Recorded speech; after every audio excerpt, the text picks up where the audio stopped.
Ola, que tal? Son Eva Mejuto e falvos desde Pontevedra. Bueno, pois quería mandarvos un saúdo, unha aperta virtual e bicos tamén polo ar, de momento non podemos de outra maneira, e aos nenos e nenas do cole Raquel Camacho. Bueno, pois a vosa profe Bea pediume que lera as primeiras páxinas dun libro, e bueno, pois é un libro que acaba de sair, un libro que lle teño moito cariño porque é un libro que fala de viaxar, que é das cousas que a mí máis me gustan no mundo. Neste momento non podemos viaxar moito, pero bueno, para eso está a imaginación, para eso está os libros, para eso está a fantasía, para eso está a música, quero dicir, podemos viaxar de moitas maneiras. Bueno, eu convido-vos ao inicio desta viaxe con estas 10 gatiñas viaxeiras. Bueno, vou contar. O libro é moi breve, ten moi pouco texto, é moita imaxe.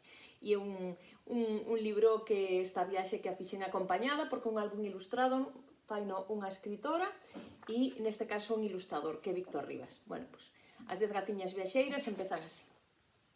10 gatiñas viaxeiras foron a Monte Lestrobe, unha caeu pola aba abaixo e quedaron tan só 9.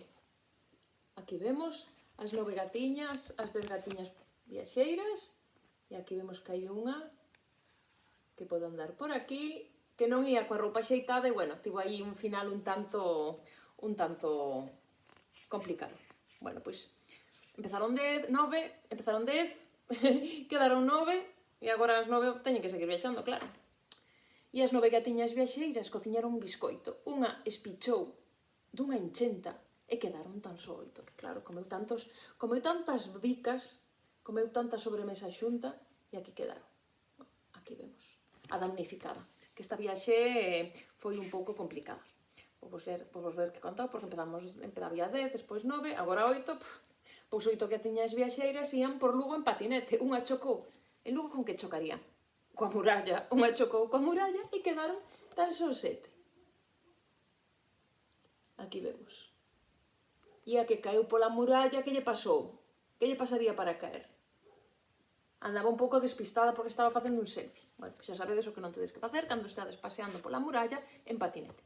Bueno, pois nada, este é o inicio deste conto que, bueno, pois que me gustaba compartir con vos. Espero dar que a miña lectura vos dea un pouco de vontade, de ganas de lelo e saber como rematou esta viaxe tan complicada, non?